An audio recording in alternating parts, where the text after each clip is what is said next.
करना। तुम्हें सब्जी का थैला उठाए देखा तो मेड समझ लिया। दरअसल सोसाइटी की ज्यादातर लेडीज जॉब करती हैं, सो सब्जियां या तो ऑनलाइन आती हैं या फिर मेड से मंगवाती हैं। मिसेस शर्मा ने अपर्णा से कहा, इट्स ओके आंटी जी। अपर्णा अपना थैला लिए लिफ्ट से अपने फ्लोर पर उतर गई।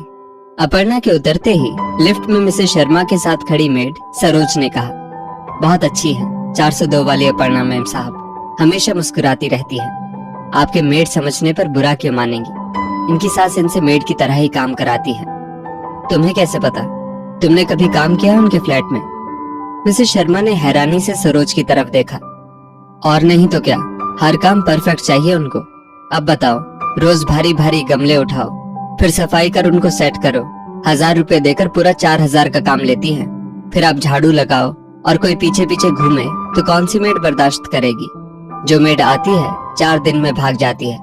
ये तो बहू है, सो आज तक टिकी हुई है। वो क्या है ना, सूजल भैया अपर्णा मैम साहब से शादी कर ली, वो भी माताजी की मर्जी के खिलाफ, सो बेचारी चुपचाप सब सहन कर रही है। सरोज बोलती जा रही थी। लिफ्ट रुकी, मिसेस शर्मा अपने फ्लैट की ओर चली गई और सरोज काम पर। मिसेस शर्मा को अपर्णा बेहद पसंद आने लगी। आज के जमाने में भी ऐसी लड़कियां हैं जो घर के सारे काम करने के बाद भी ताने सुनती हैं। विश्वास नहीं होता। एक दिन पार्क में अपर्णा की सास आनंदी देवी और मिसेस शर्मा टकरा गए। सरोज की बातें सुन मिसेस शर्मा को आनंदी देवी से नफरत सी हो रही थी। फिर भी उन्होंने सोचा, पार्क में वॉक करने आई है तो थोड़ा समझा ही दूं कि बहू को प्यार से रखे। बहू भी किसी की बेटी होती है। मैं भी तो एक बेटी की माँ हूँ, मुझे अपर्णा के लिए बात करनी चाहिए। नमस्ते बहन जी, मिसेस शर्मा बोली। जी नमस्ते, आनंदी देवी ने जवाब दिया। बड़े भागों वाली हैं आप, बड़ी गुणवंती बहू मिली है आपको। परसों सब्जी लाते हुए मिली थी, मिसेस शर्मा ने कहा। जी लव मैरिज वाली तो जैसी आए स्वीकार करनी ही पड़ती है।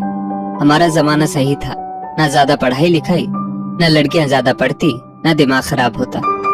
बहन जी, फिर तो आपने अपनी बेटी को जाहिली ब्याह दिया होगा, मिसेस शर्मा तंज कसते हुए बोली। जी बिल्कुल नहीं, MSc और D फार्मा किया है, आनंदी देवी अकड़ कर बोली।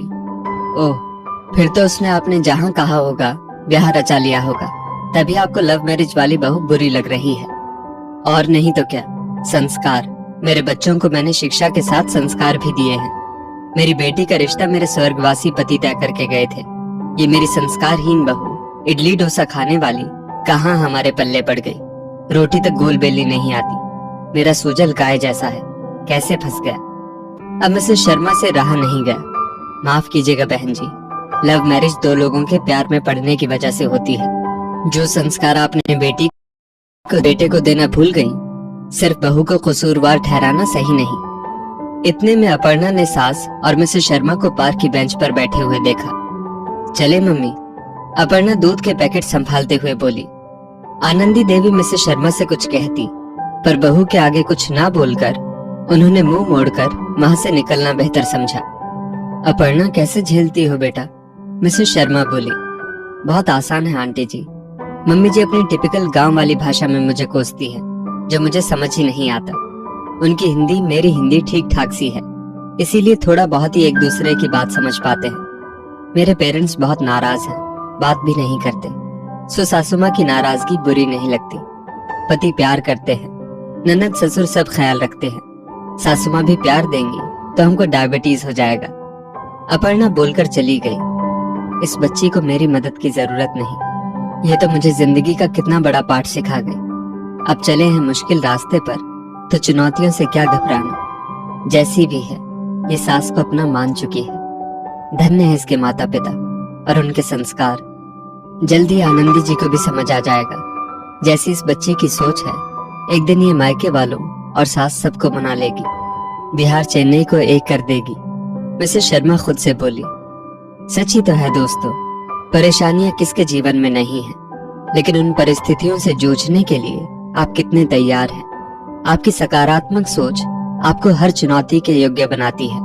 साथ ही आत्मविश्वास कठिन से कठिन परीक्षा में सफलता दिलाता है। इस स्टोरी को लेकर आपकी क्या राय है, नीचे कमेंट करके जरूर बताइएगा। और ऐसी ही और भी बेहतरीन वीडियोस के लिए हमारा पेज जरूर फॉलो करें। धन्यवाद।